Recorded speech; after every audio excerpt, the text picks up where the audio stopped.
C'est une rentrée plutôt mouvementée pour les politiques. Alors que Laurent Wauquiez est en pleine campagne pour la présidence des Républicains, il continue de recevoir de nombreuses attaques, notamment par rapport à sa ligne très droitière.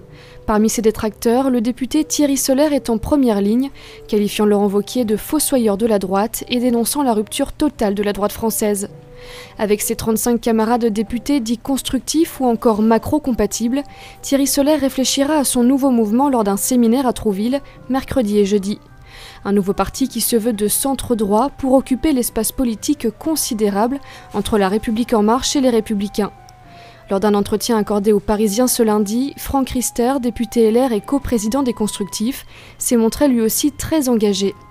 Le parti est verrouillé par ceux qui cherchent avant tout à conserver leur pouvoir, a-t-il lancé, avant d'ajouter « Nos valeurs sont piétinées par les dirigeants des Républicains ». Même son de cloche du côté de Valérie Pécresse, ce lundi sur France Inter, la présidente de la région Île-de-France s'est opposée très fortement à la ligne de Laurent Wauquiez, mettant en avant une autre ligne, celle qui ne cède pas aux dérives droitières.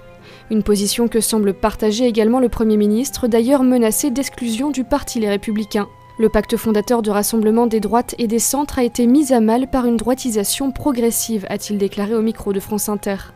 Édouard Philippe ralliera-t-il les constructifs ? Franck Riester n'y est pas opposé, déclarant que le chef du gouvernement partageait leurs idées et que tous ceux qui partagent ces idées seront les bienvenus.